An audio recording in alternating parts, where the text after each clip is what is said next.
ये कहीं ना कहीं थोड़ी परेशानी का सबब बनेगी भी। तो लेकिन हम अपनी तैयारी पर लगे रहेंगे। बिल्कुल बिल्कुल। चाहत good evening, good evening. Afroz आएंगे, पहले से ही गुड इवनिंग कर देती हूँ। हाँ मतलब रेगुलर बेसिस पे कुछ बच्चों के नाम याद हो रखे हैं। हाँ बिल्कुल बिल्कुल। गार्गी मैम की हमारा वही है कि हमें 30 में से 30 नंबर लेकर आने हैं। आज हम 21 जनवरी 2024 को जो पेपर हुआ था लेवल 2 का, उसको हम सॉल्व करेंगे और देखेंगे कि क्वेश्चंस किस तरीके के बने थे उस समय पर। तो बिना समय गवाए हुए आपको बता दूं कि ये प्रैक्टिस सेट आपके लिए 1 फरवरी से शुरू किए गए। इसमें टीचर आपको कंटेंट थ्योरी भी बताता है और साथ ही साथ क्वेश्चन आंसर्स भी कराता है। हमने अपने बहुत सारे इंपॉर्टेंट टॉपिक्स की थ्योरी भी की है, क्वेश्चन आंसर भी किए हैं, और अब बीच बीच में हम अपने ऑफिशियल क्वेश्चन आंसर्स को भी ले रहे हैं। ठीक है ना, है ना। तो बिना समय गवाए हुए आ जाए रहेगी। तो 14 तारीख की शाम को मैं ये नोट करा दूं और लगातार बताती रहूंगी ताकि आप भूले नहीं। 14 तारीख को आराम से अपने होली वोली खेलने के बाद जब बढ़िया तरीके से खेल लो तो पढ़ना भी जरूरी है। मस्ती प्लस अपनी पढ़ाई, क्योंकि समय वापस नहीं आता। तो हम शाम 7 बजे एक क्लास रखेंगे आपकी। होली स्पेशल क्लास है शाम 7 बजे। इसमें मैं आपको अधिगम के सिद्धांत करा रही होंगी, है ना। क्या करा रही होंगी इसमें? मैं आपको अधिगम के सभी सिद्धांत करा रही होंगी। बेहतरीन से सिद्धांत रहेंगे और आप और हम इन सिद्धांतों को कर रहे होंगे, है ना, 14 मार्च को। चलिए, तो बिना समय गवाए हुए आज के टॉपिक्स देखते हैं, क्योंकि मोस्ट ऑफ द टॉपिक हम पढ़ चुके हैं। तो मैं चाहूंगी कि आप क्वेश्चंस के जवाब दें। तो तैयार हैं? चलिए, बहुत बढ़िया बहुत बढ़िया। आए, कोलबर्ग का नैतिक विकास का सिद्धांत। तो मैंने कोलबर्ग पढ़ाए थे आपको। अब एक बात बताइए, कोलबर्ग के नैतिक विकास के एसके मोबाइल पनीति कालान, बहुत बहुत धन्यवाद बेटा जी। कोलबर्ग के, मैं इस तरफ आ जाती हूँ, है ना। हाँ, थोड़ा सा इधर आ जाऊं ताकि मैं भी दिखती रहूं। हिंदी वालों को हिंदी दिखती रहे, अंग्रेजी वालों को अंग्रेजी दिखती रहे। तो कोलबर्ग के मोरल डेवलपमेंट की थ्योरी की कैरोल गिलिगन की आलोचना का सेंट्रल पॉइंट क्या है?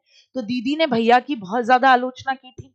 किस बेसिस पर? कि आपने स्कूल जाने वाले बच्चों के लिए अध्ययन के शैक्षिक निहितार्थ की, आप स्कूल जाने वाले बच्चों के लिए जो मोरलिटी है उसकी इंपॉर्टेंस है, इस वजह से मैं आपकी आलोचना करती हूँ। देखभाल की नैतिकता और नारीवादी परिप्रेक्ष्य, इस वजह से कि भैया आपने फीमेल को सेकेंडरी समझा है और फीमेल की नैतिकता को आपने देखभाल की नैतिकता पे डाल दिया, या बच्चों की नैतिक क्षमताओं का आपने गुरुजी ज्यादा आकलन कर लिया है, या बच्चों की स्टडी में आपने जो है शोध प्रणाली का उपयोग किया, आपने प्रैक्टिकल करें गुरुजी, इसलिए मैं आपके खिलाफ हूं। जाहिर सी बात है, मैंने आपको 3 पॉइंट बताए थे कि बेटा इन 3 में से एक जरूर आएगा। कि फीमेल पक्ष को सेकेंडरी रखा है, महिलाओं की नैतिकता को देखभाल की नैतिकता कहा है, पुरुषों की नैतिकता को, ये भी आ सकता है कि पुरुषों की नैतिकता को न्याय की नैतिकता कहा है ना। और इन्होंने इसे सार्वभौमिक माना है, और इन्होंने संस्कृति के प्रभाव को नेग्लेक्ट किया है, इसे सार्वभौमिक माना। तो ये 3 पॉइंट ही आते हैं नैतिकता के आलोचना में। तो यही एकदम मामला रहेगा। हाँ बेटा, क्या दिक्कत होगी बताओ। हाँ, ऊपर 2024 लिखा। हाँ हाँ बेटा, ये पेपर ही उस समय का है ना, तो इसीलिए ये यहाँ पर 2024 लिखा आ रहा है, क्योंकि ये पेपर 2024 वाला है ना। जब हम रिवीजन कर लेते हैं तो आप, बहुत सारे बच्चे ऐसे हैं जो प्रीवियस ईयर के लिए क्या करते हैं, किताबें लेके आएंगे। क्यों किताबें लेके आएंगे जबकि क्वेश्चन पेपर अवेलेबल है, ऑफिशियल आंसर की अवेलेबल है, हमने चीजें पढ़ी, अब हम अपना रिवीजन अपने आप कर सकते हैं। तो क्यों हम किताबों के लिए पैसा भी खर्च करें और सबसे बड़ी बात है पेपर भी काटें? तो नहीं, आ जाओ। सुजाता डांस प्रतियोगिता में केवल इसलिए उत्सुकता से भाग लेती है क्योंकि नगद का प्रथम पुरस्कार जीतने में रुचि रखती है। तो सुजाता का इंटरेस्ट नाचने में नहीं है, सुजाता का इंटरेस्ट है पैसा मिलेगा। तो सुजाता का है, क्या बात है, क्या चीज है, पैसा। तो इसीलिए सुजाता डांस कर रही है। तो सुजाता असफलता परिहार शिक्षार्थी है। अब देखो बेटा जी, एक शब्द है परिहार, मेरे साथ ध्यान से समझेंगे। परिहार का मतलब होता है अवॉइडेंस, कि असफलता को अवॉइड करने वाली बच्ची है, या आंतरिक रूप से प्रेरित है, या आउटर एक्सटर्नल प्रेरित है, या बहुत ज्यादा मास्टरी हासिल करने वाली गुड़िया है। जाहिर सी बात है बाह्य रूप से प्रेरित है। अगर कोई अपनी रुचि के लिए नाचे कि मैं नाचूंगी जब तक मेरे पैरों में जान है, जब कोई अपने आनंद के लिए नाचे कि मैं आज खुशी से नाचूंगी, मुझे नाचने दो चुन्नी बाबू। जब कोई अपनी जिज्ञासा के लिए नाचे, अपनी संतुष्टि के लिए नाचे, है ना, तो बात समझ में आती है।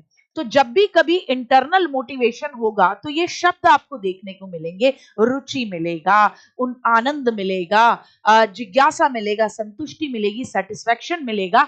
लेकिन कोई पैसे के लिए नाच रहा है तो जाहिर सी बात है बेटा, पैसा ज्यादा इंपॉर्टेंट हो गया, ठीक है ना। हाँ, तो क्या कहेंगे, बाह्य रूप से प्रेरित है, ठीक है ना। तो जिसने भी बी बताया था, मैं इसीलिए कहती हूँ मोटिवेशन वाली जो मेरी वीडियो है ना, जिसमें मैंने कंटेंट और क्वेश्चन आंसर कराए, उस वीडियो को उठा के जरूर देखना है। कौन सी प्रोसेस वातावरण से प्राप्त जानकारी के अर्थ निर्माण और इसे मेमोरी में आगे संग्रहित करने के लिए जरूरी है?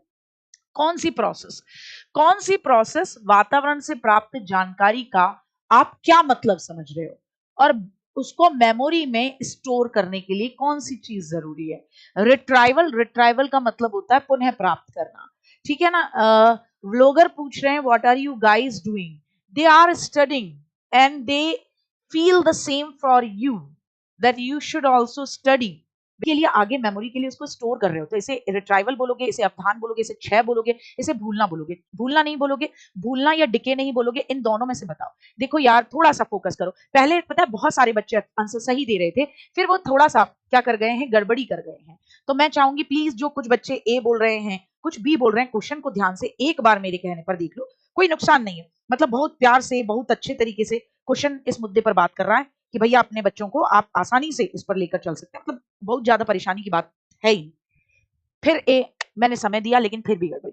बेटा पुनर्प्राप्ति क्या होती है? पुनर्प्राप्ति तब होती है जब आपने उसको स्मृति में धारण कर लिया और उसके बाद आपको उसको प्राप्त करना है। लेकिन वातावरण से जानकारी प्राप्त करना वो तभी होगा जब आपका अटेंशन था, फिर उस जानकारी के बेसिस पर मीनिंग मेकिंग करना कि ये कह क्या रहा है, और स्मृति में उसे स्टोर करना। तो जितना फोकस होगा आपका, वो चीज आपकी मेमोरी में उतनी ही लॉन्ग लास्टिंग स्टोर होगी। तो रिट्राइवल होता है जरूरत पड़ने पर उसको प्राप्त करना, कि एग्जाम टाइम में जब आप जाओ तो गार्गी मैम ने जो पढ़ाया आपको वो आप पुनर्प्राप्त करो, तो आप कहो रिट्राइवल हो रहा है, पुनर्प्राप्ति हो रही है। चलिए नेक्स्ट क्वेश्चन। कोलबर्ग के मोरल डेवलपमेंट की किस अवस्था में बच्चों का तर्क सिद्धांत की नैतिकता पर केंद्रित होता है? किस स्टेज में बच्चों का तर्क सिद्धांत की नैतिकता पर, किस स्टेज में children's reasoning focus on the morality of the theory, कहां पर बच्चा मोरालिटी पर फोकस करता है? तो बहुत सिंपल है, और पिछले वाले में एक नंबर काट लीजिएगा, जिन्होंने ए बताया था अपना वो एक नंबर काटेंगे। तो फटाफट से बताएं कि कोलबर्ग की मोरल डेवलपमेंट की किस स्टेज में, तीन स्टेजेस बताई हैं, फिर गड़बड़ी कर रहे हैं, फिर गड़बड़ी कर रहे हैं, तीन स्टेजेस बताई हैं, किस स्टेज में कोलबर्ग की नैतिकता, बच्चों की नैतिकता जो होगी या तर्क जो होंगे वो नैतिकता पर केंद्रित होंगे, जो मोरालिटी पर केंद्रित होंगे। तो देखो बेटा जी, ये तो ऑटोनोमस मोरालिटी उनकी स्टेज ही नहीं है। जो भी बी बता रहे हैं यहां पर नैतिकता का तर्क परिणाम पर आधारित होंगे, नैतिकता पर नहीं होंगे। जिस स्टेज का नाम ही पारंपरिक नैतिकता है यानी कन्वेंशनल है, वहीं तो बच्चे का, मैंने क्या कहा था, एक पूर्व नैतिकता है, एक बाद की नैतिकता है, बीच में नैतिकता है। तो जहां पर मोरालिटी, जिस स्टेज का नाम ही है नैतिकता का सिद्धांत, जिस स्टेज का नाम ही है कि भैया रूढ़िगत परंपरावादी स्टेज, तो उसी स्टेज में तो होगा। अगेन बहुत प्यारा प्रश्न, लेकिन गलती कर गए, एक नंबर और काटेंगे जिन बच्चों ने ये बी बताया था। आ जाए नेक्स्ट क्वेश्चन पे। एक प्राइमरी स्कूल का टीचर किसके द्वारा बच्चों के शैक्षणिक आत्म अवधारणा के विकास को दृढ़ता से प्रभावित कर सकता है? प्राइमरी स्कूल का टीचर है, कैसे बच्चों की, प्राइमरी स्कूल का टीचर है किसके द्वारा बच्चों की शैक्षणिक आत्म अवधारणा, सेल्फ कंसेप्ट, जो भी उन्होंने पढ़ा है उन चीजों के, एकेडमिक चीजों के सेल्फ कंसेप्ट को स्ट्रांगली प्रभावित कर सकता है। हर बच्चे का अपना सेल्फ कंसेप्ट होता है। अरे नायाब, उसी दिन करेंगे हैप्पी होली यार, 4 दिन पहले क्या हैप्पी होली कर रहा है मेरे बच्चे, अभी तो बहुत दिन है। आप भी हो, मैं भी हूं, दुनिया खत्म थोड़ी ना हो जाएगी, तभी करेंगे नायाब तरीके से, है ना। हाँ, गुजिया भी ले आना मेरे बच्चे, आ जाओ। विशेष बच्चों से बहुत कम उम्मीदें रखना कि भैया बहुत ज्यादा विशेष बच्चा है, इंटेलिजेंट है, इससे क्या उम्मीदें रखना, तो मैं सेल्फ कंसेप्ट बढ़ा दूंगी नहीं। सभी बच्चों से बहुत कम एक्सपेक्टेशन रखना कि अरे भाड़ में जान दो, अरे क्या रखना, अरे क्या पढ़ाना इनको, मैं तो कोई एक्सपेक्टेशन नहीं रखती। बच्चों से ऑटोनोमस और पहल को दंडित करना, बच्चों में स्वायत्तता, स्वायत्तता का मतलब होता है स्वतंत्रता। जब बच्चा किसी काम को खुद से करता है ना बेटा, तो उसको बोलते हैं ऑटोनॉमी।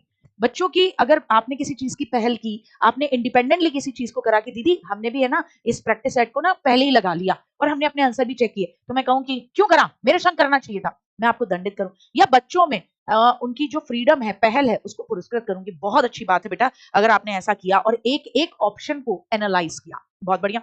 नेक्स्ट क्वेश्चन, बच्चे पाठ्यक्रम को विद्यालयी पाठ्यक्रम को बच्चों के सांस्कृतिक ज्ञान को उचित स्थान और मूल्य देना चाहिए। यानी कह रहे हैं स्कूल का करिकुलम जो बने उसमें बच्चों की कल्चरल नॉलेज को, उनकी वैल्यूज को जगह दी जाए। बिल्कुल दी जाए, क्योंकि हर बच्चा अपने अपने कल्चर से कुछ ना कुछ सीख कर आता है, तो हमें उसे वैल्यू देना बनता भी है बेटा, बिल्कुल सही है। बच्चों को उनकी सांस्कृतिक पहचान को बनाए रखने के लिए समर्थन प्रदान करना सीखने की प्रोसेस को आसान बनाता है। बात तो दोनों सही है, लेकिन बताइए क्या दोनों बातें आपस में लिंक हैं? बस इतना मैं आपसे चाहूंगी, क्योंकि आप गड़बड़ियां मार देते हो कि लिंक होता भी नहीं है तो भी आप कह देते हो दीदी लिंक है, लिंक है, बहुत ज्यादा लिंक बना देते हो आप, है ना? तो प्लीज एक बार देखेंगे। हाँ, नायाब गंदी बात, पढ़ने दो इनको, तुम्हारा सिलेक्शन हो चुका है, तुम पास होके बैठे हो। अब कहा जा रहा है कि बच्चों की कल्चरल नॉलेज को एक प्लेस दे, स्कूल वैल्यू दे। और कह रहे हैं क्योंकि कल्चरल नॉलेज को अगर हम आगे बढ़ाते हैं, बच्चों की कल्चरल जो पहचान है उसको हम आगे बढ़ाते हैं, तो इससे सीखने की प्रोसेस आसान हो जाती है, क्योंकि हर बच्चा अपने कल्चरल एक्सपीरियंसेस को लेकर आगे बढ़ता है। बहुत शानदार, बहुत शानदार। हाँ, आराध्या से श्रेया पकवान लाई है हम लोगों के लिए, बाद में खाना। आरती, आरती पूजा कर लो, कर्म ही पूजा है, फिर खाना मेरे बच्चे, पढ़ाई करो पहले। पकड़ के अभी तुम्हारा खीमा बना दूंगी 2 मिनट में। सीखने के सामाजिक रचनावादी विचार किस बात की वकालत करते हैं? सोशियो कंस्ट्रक्टिविस्ट थ्योरी किस चीज को सपोर्ट करती है? तो सोशियो कंस्ट्रक्टिविस्ट की जब भी बात आए उसमें वाइगॉट्स्की हैं, जो ये कहते हैं कि बच्चा अपने ज्ञान का निर्माण खुद करता है, रचनावादी कंस्ट्रक्टिविज्म, और इसमें समाज मदद करता है। तो क्या कहते हैं कि लेक्चर देने और समझाने से बहुत इफेक्टिव टीचिंग होती है, बार बार रिपीट करने से, रिकॉल करने से आपकी थिंकिंग की प्रोसेस बहुत इफेक्टिव होती है। बच्चों दूसरों से निष्क्रिय रूप से ज्ञान प्राप्त करते हैं, यानी आप लोग है ना इनएक्टिव वे में मुझसे नॉलेज गेन कर रहे हो, या आपस में भी नॉलेज वो कर रहे हो, है ना? या बच्चे एक्टिवली ज्ञान का निर्माण करते हैं। जाहिर सी बात है बच्चे एक्टिवली ज्ञान का निर्माण करते हैं। ये क्वेश्चन सबका सही रहा, आगे बढ़ जाओ, खाओ इसी बात पे पूरी सब्जी, आगे बढ़ जाओ। निम्नलिखित में से कौन सा कथन लर्निंग के बारे में सही नहीं है? विच इज नॉट करेक्ट, कौन सी बात करेक्ट नहीं है फॉर लर्निंग, है ना? बताएं। अधिगम सामाजिक क्रिया द्वारा संसाधित होता है, यानी learning is process through social action. आप समाज के साथ इंटरेक्शन करते हो तो फिर आपकी लर्निंग आसान होती है। सुसाधित शब्द आए, संसाधित शब्द आए, इसका मतलब आसान होना। लर्निंग एक प्रोसेस नहीं बल्कि एक प्रोडक्ट है। अधिगम लर्निंग बच्चों की प्रीवियस नॉलेज पर निर्भर करता है। लर्निंग का मतलब पहले से जो आपकी स्कीमा है उसका पुनर्गठन करना है, रिकंस्ट्रक्शन करना है। तो आपसे पूछा जा रहा है विच इज नॉट ट्रू, कौन सा सही नहीं है? कुछ बच्चे डी भी बता रहे थे, कुछ बच्चे डी भी बता रहे थे, अब सारे ही बी बता रहे हैं। मैंने जैसे ही सोचा कि अब मैं डी वाले को पकड़ू, जैसे मैंने अनीता गुड़िया को पकड़ लिया है, उसने उसी समय पे डी बताया जब मैं डी वाले को पकड़ने के मूड में थी, उसी समय गुड़िया पकड़ में आ गई है। और भी 2-4 भाई बहन इसके डी बता रहे हैं, जैसे संडी RAW बता रहे हैं। डी वालों, तुम सब अपने गाल पे गुजिया छाप लो होली की। डी कैसे हो सकता है? अरे औलाद, हमसे गुड्डा नहीं पूछा है। अरे मैंने प्याजे पढ़ाए थे और प्याजे चीख चीख के बोले थे कि लर्निंग का मतलब होता है कि आप अपनी स्कीमा में हर बार कुछ ना कुछ नया जोड़ते हो। जब नया जोड़ते हो तो जाहिर सी बात है उसमें रिकंस्ट्रक्शन होता है, पुनर्गठन होता है। तो डी कैसे हो सकता है? ऋषु अभी भी डी बता रही है, प्रिंस नायक अभी भी डी बता रहे हैं। गुड्डा डी कैसे हो सकता है? डी तो सही है, डी तो सही है, ये गलत है। ये मैंने इसीलिए कहा है, जो मैंने वन शॉट कराई थी उसमें लाइन लिखी है भैया, लर्निंग इज अ प्रोसेस। और ये कह रहे हैं कि लर्निंग प्रोसेस नहीं है, प्रोडक्ट है। तो अगर मैं ये कहूं कि मुझे मतलब नहीं तुम कैसे सीखते हो, मुझे नंबर से मतलब है तुम पास हुए या नहीं, तो ये गलत बात है ना। मुझे मतलब इस बात से भी है कि तुम कैसे सीखते हो। गड़बड़ी हो गई, उड़ा दिया जाएगा, बी गलत है। डी वालों ने गुजिया छापी अपनी गाल पे। चलो, विकास के क्रम में बच्चे पहले फाइन मोटर स्किल्स बाद में लेकर आते हैं, पहले ग्रॉस मोटर स्किल्स, यानी पहले बच्चे स्थूल पेशी कौशल विकसित करते हैं, बड़ी बड़ी मांसपेशियों वाले अपने ऑर्गन्स का इस्तेमाल करना सीखते हैं, फिर छोटी छोटी मांसपेशियों का प्रयोग करके उन ऑर्गन्स का यूज करना सीखते हैं। ये क्या बताता है? मैंने आपको बताया जब भी इस तरीके की लाइन आए कि बच्चा पहले ग्रॉस मोटर स्किल्स का डेवलपमेंट कर रहा है, फिर फाइन मोटर का, तो क्या बोलेंगे गुड्डा? बहुत बढ़िया, प्रॉक्सिमोडिस्टल बोलेंगे। क्या बोले? प्रॉक्सिमोडिस्टल बोलेंगे। क्या बोलेंगे? प्रॉक्सिमोडिस्टल बोलेंगे। बहुत बढ़िया, बहुत बढ़िया। इसी बात पे सभी को मेरी तरफ से गुजिया। आगे बढ़ेंगे नेक्स्ट क्वेश्चन की तरफ। लर्निंग के किस पहलू में तर्क, चिंतन और समस्या समाधान की व्याख्या की जाती है? मैंने आपको बताया लर्निंग के और विकास के कई सारे डायमेंशन होते हैं। तो मैं आपसे पूछ रही हूं, फेबुलस लॉर्ड कृष्णा मान जाओ, दांत ना फाड़ो बिट्टू, ठीक है? कोई बात नहीं आरती, अंग्रेजी देखकर आंसर दीजिए। नायाब कंप्लेन आ रही है बेटा, वर्षा आपके लिए कह रही है कि आपको ब्लॉक किया जाए। बाद में बात करेंगे बच्चे, इसलिए अभी बातें नहीं करनी है। तो बताएंगे तर्क, चिंतन और प्रॉब्लम सॉल्यूशन का एक्सप्लेनेशन कहाँ कहाँ आपका शामिल है? तो जाहिर सी बात है डेवलपमेंट के कॉग्निटिव डेवलपमेंट या मेंटल डेवलपमेंट में शामिल है, क्योंकि आप मोरालिटी में तो तर्क तो करते हो, लेकिन मोरालिटी में समस्या का समाधान थोड़ी ना है, उसके लिए दिमाग चाहिए, चिंतन चाहिए। गतिक विकास आपका फिजिकल डेवलपमेंट हो रहा है, हम में से कोई भी अपने हाथ पैरों से नहीं सोचता बेटा, सोशल डेवलपमेंट में भी नहीं। रस्सी कूदते समय पैर में रस्सी के फंसने के कारण आउट होने के बाद अरु ने तुरंत रस्सी के ऊपर इल्जाम लगाया और कह दिया कि हे रस्सी तुम गंदी हो और तुमने मुझको जानबूझकर आउट किया है। बताइए किस स्टेज में बच्ची है? पूछकर आउट किया है। तो अभी बिटिया गोलू है, यानी बिटिया प्री ऑपरेशनल स्टेज में है, यानी बिटिया 2 से लेकर 7 साल की है। बच्ची में लॉजिक नहीं है। एक बच्चे ने ये भी बता दिया कि दीदी इसे जीववाद कहते हैं, यानी एनिमिज्म कहते हैं, जिसका मतलब है कि भैया ये निर्जीव वस्तुओं को सजीव समझती है। बहुत बढ़िया, बहुत शानदार, बहुत प्यारी बात आप लोगों ने बताई, यानी प्याजे से आपकी बढ़िया वाली दोस्ती हो चुकी है। आते हैं, समीपस्थ सिद्धांत कहता है कि इन्फेंसी में प्रॉक्सिमो डिस्टल थ्योरी कहती वो विकास के लिए बहुत ही सेंसिटिव पीरियड है।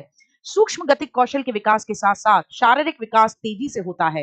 मेरी बात को गौर फरमाइएगा, प्रॉक्सिमोडिस्टल पूछा है, प्रॉक्सिमोडिस्टल का जवाब अंग हाथ और पैरों की तुलना में तेजी से बढ़ते रहते हैं।